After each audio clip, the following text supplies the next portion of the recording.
Hey everybody, welcome back to the Old Swedes Farm. It's Rich. I'm sitting out here with my directors. Let me, right girls?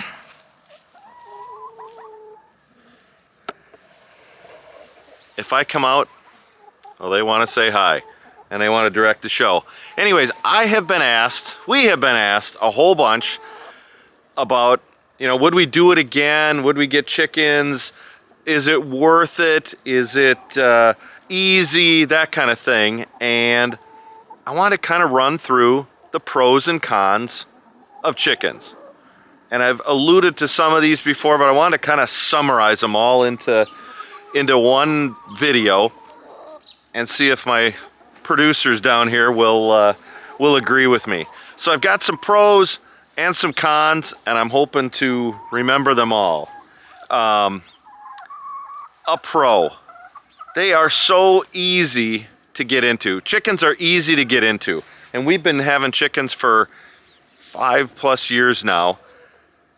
We didn't know what we were doing. We watched some videos and I don't know, despite that, we've learned a lot. We've read up a lot, we've researched, but they're easy to get into. They're a good gateway drug to other animals from what I've heard. So far we haven't done any other animals, but there's always the chance. But they're a great gateway animal and they're easy to get into. So there's pro number one. Number one on the con side, let me see if I can get the original coop behind us. If you think that eggs are going to be inexpensive, once we get into it, the eggs are basically free. No, eggs are expensive. Eggs are expensive. When you build this, now there's two ways to go about it.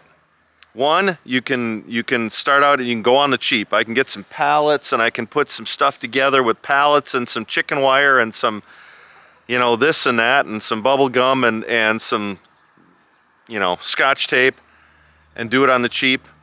Okay, you did it on the cheap. We spent the money, made the investment on the coop. Now that we've got that out of the way, chickens are a lot less expensive, but that was about $1,200. If you do it on the cheap, I guarantee at some point you're gonna have a security breach. Those pallets aren't gonna be so attractive after all your flock or half your flock's been eaten or severely wounded, and you gotta start over. So we did it right. If you do it right, spend a little money, they're more expensive. The eggs are more expensive. Now, I'm not saying they're bad. We'll get to that in a little bit. Another con, something we don't have to deal with, is regulations. There's some towns, hey, you can have, 4 chickens. They've got to be all hens, or you can have 6 of them, or you can, whatever the regulations are. And there's some cities out here in the country that have regulations. And that's a con. I don't know if you can see my girls kind of free ranging. We dug up we took down the asparagus. Since we have no snow, took down last year's asparagus. So they're digging. They're finding some stuff. Regulations. What a con. I'm so glad we don't have it out here in the country. But it's a con for some of you. So make sure before you get into chickens that you know your local regulations, or it could come to bite you. The pro is, forget that there's regulations, but they're pretty low maintenance. We've got we've got the barn right now, but the coop here, they're pretty low maintenance. We open the door in the morning, they run around all day, they come back at night, we shut the door, or if we're not gonna be around, we've got their automatic door and they come and go. They go into their nesting box, they lay some eggs. Tonight it will come out, pick up the eggs. Pretty low maintenance. A nice pro to have. One thing that we do out in the barn is deep litter, and you've seen that before from us, the deep litter method. We put down straw and we'll get, in fact, as I'm talking about this, I'll walk over to the barn and show it to you. But we utilize deep litter. And it's a way to use carbon, which is the straw, and then the nitrogen from their droppings, and They cancel each other. They work together, they adhere to each other, they break down, and in the end provide fertilizer. But every couple weeks right now we bring out a bale of straw. There's our next bale sitting there. But we put down straw every couple weeks. The girls drop on it, it mixes together,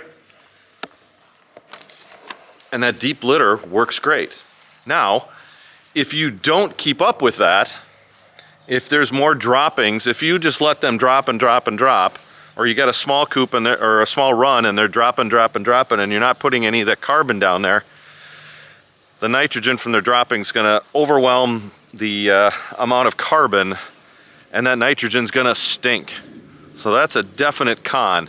You've got to, if you keep up with your nitrogen side of your run and your area, they can drop all they want. If you keep a good balance, we've had at our peak, we had 88 chickens.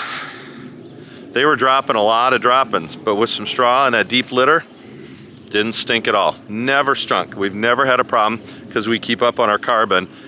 And then when all that's done, that's one of the pros. You've got fertilizer. You've got fertilizer. We take our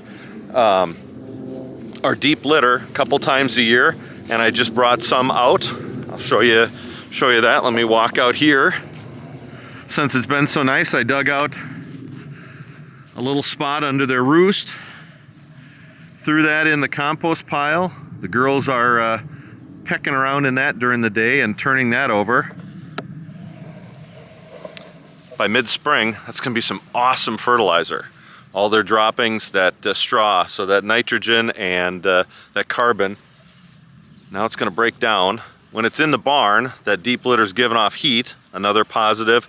When it's out here and it's done and composted, it's some incredible fertilizer for the garden. So the pro is deep litter, the con is you got to keep up with it. You got to keep it mixed right. The pro is fertilizer. A con for chickens is, you see our yard, we let them free range. They poop everywhere. During the summer, if there's a long spell without rain, there can be little bombs everywhere, or they come and decide in the morning that they want to say hello to us on the deck, and they kind of wait at the back door. Well, of course they're going to drop there. So you've got little bombs everywhere. We love a good rainstorm during the summer to wash all that away. So that's definitely a con. Chickens poop everywhere. Get ready for it. You will find it everywhere. Bottom of your shoes very frequently. So one nice thing, they're out, our girls free range. See them out there? A con. They will eat everything. Everything. We had some pots up on the deck with some herbs and stuff early on in our chicken career early on. Oh, they went up in the pots, scratched and dug it up, ate it. They've gotten into gardens before. This, where we've got the asparagus, it's cleaned right now. When it comes time for asparagus season and we know that those spears are coming up, there's going to be a fence all the way around it. I want the asparagus for me, not for them. Our garden, if you look out, all the tubs in our full vegetable garden, it's fenced in. It is fenced in to keep them out. We keep the gate open during the winter so they can roam in there and peck everything they want and grab bugs that are left over. Otherwise, they will eat everything.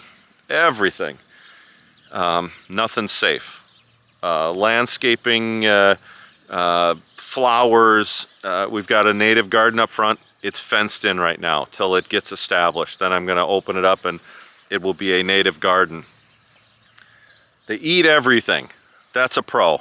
Or that's a con. I'm sorry, that's a con. The good thing is they'll take scraps. You know, a pro for them. They're going to eat scraps. They're out right now. They're great free rangers. This is what they do from sunup to sundown, and our winter has been incredible, but most of the year they're doing just this. They're out as a group, free ranging, eating. Right now they're eating grass, which is wild. Grass in February in Minnesota. Great free rangers. Along with that, great pest control.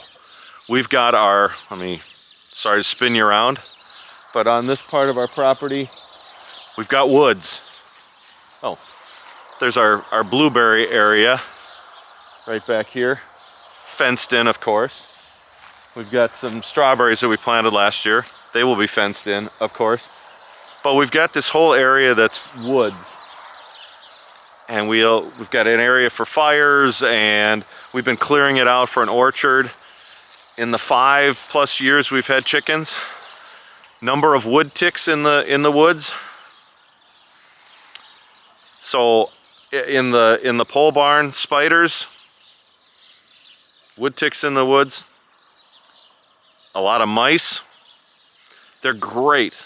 A real pro is that they're free ranging, and they're also great at pest control.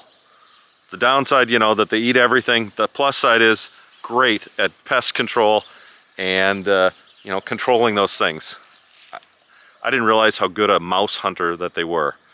And they'll kind of peck at it and soften it up, take that thing down whole. Never knew they were. They're omnivores. They'll eat everything. The last couple of points, let me give a couple of cons, and then I'll give some pros to offset those. We free range. If you've got a big run and you keep them controlled with a roof and all that, you won't have to deal with it. If you've got great security, we use chicken wire all the way around. In some areas we've got it dug into the ground. We have yet to lose a chicken at night. But with them free ranging, we've lost some to hawks. We've had a fox come into the property and take one out. We've got feral cats occasionally we've got to deal with. We've never had a neighbor's dog involved. But predators is a real con. We have to watch out for hawks. When a bald eagle is circling nearby, we come out in the yard and make some noise. If I see a fox or something, or if I see a feral cat running the road or something, I'm outside making some noise. Predators are a real con. Chickens need some space. I'm going to say that's a con, only because you can't keep them in a little 5-foot by 5-foot area and expect them to be happy, And I'm not a big chicken psychologist or all that, but chickens need some room, especially if you've got a few of them. Otherwise, you can just tell when they get antsy, when they get bored, they start pecking on each other. In the winter, when they're in the barn cooped up, when they don't want to go out into a deep snow, they get on each other's nerves. We can just tell. That's when you got to introduce some treats. You got to introduce some, something to release the boredom that they've got, so they don't peck on each other. So they need some space, and that's for some people, that's a con. And you wouldn't know it from our girls, but occasionally they can be noisy. I'm talking about regulations. They have regulations a lot. A lot of towns will have regulations on roosters. They're darn noisy. That crowing, if I was next door and I didn't have chickens and that rooster was crowing all the time, I wouldn't be a fan. So that can be a real con. They're noisy. Now, to offset predators and space and noise, chickens are great for kids. I'll tell you that. They are great for kids. A chance for kids to learn how to take care of something. If you've got a dog and one of your children's in charge of taking care of the dog, this is just like it. It's perfect for kids to learn responsibility. They need food. Make sure they've always got food in their feeder. Make sure their water is clean and they've always got water. Make sure they're all in at the end of the day and shut the door. Can you collect the eggs? Maybe your kids can turn, the extra eggs that you have into a little business. But it can teach a lot of responsibility. It's a real pro. Talk taught us about responsibility, right? Right? You'd rather have like my grandson taking care of you, wouldn't you, than me? Yeah. No, it can be a great great way to teach responsibility for kids and to learn some skills. They're fun. A real pro. They're not pets for us by any means. They are animals on the farm. They have a purpose. They're providing us with eggs. They're doing the pest control. They're turning soil over here and there. We do love our chickens, but they're not pets. Some chicken owners take that to an extreme. I won't comment too much. There's some people who really take care of their chickens. We don't. We take care of them, but we don't go overboard, and we're not snuggling with them and buying them matching outfits and all that. We love our chickens, but they are fun and entertaining. If we're out having a happy hour or something, or we got friends over, people want to come over because the chickens add a little bit of excitement to the party, other than you got to dodge their poop. So chickens can be fun and entertaining. An absolute pro side to having chickens. And the final thing I'll talk about, their eggs. I mean, that is like the most obvious thing. Go buy a dozen eggs at the store and fry up one of those, and then try a fresh chicken egg from our place. Night and day difference in color, in flavor, in texture. Absolute night and day. So the ultimate pro for having chicken. So, you know, did I list an even amount of pros and cons? Yeah. Do the pros outweigh the cons? Absolutely. Absolutely. I love having chickens. You know, they are work, but the pros of having them around, the benefits of the fertilizer, the benefits of no wood ticks in the woods, the benefits of the fresh eggs, absolute plus in my book. Absolute plus. I do it again in a heartbeat. So hope this has helped. People were asking, you know, just especially beginners, people thinking about getting into chickens have contacted us, and that's why I wanted to kind of been noodling on a list here for a little while. Hope this has helped. If you've got something, a pro or a con that I didn't think of, let me know. Put it down below. If you got other questions, drop them down below. But hope the ultimate chicken list. One pro, one con. You got to watch where you're walking sometimes, because they want to walk right underneath you, and you get stepped on, right? You've been known to do that, haven't you? Right? Jeez, you got a full crop. They've been out feeding. They've been out feeding in mid-February. Unreal. All right, I hope this list has helped, especially if you're a newbie thinking of getting chickens. But definitely do it. If you got questions, put them down below. Take care, everybody. See ya.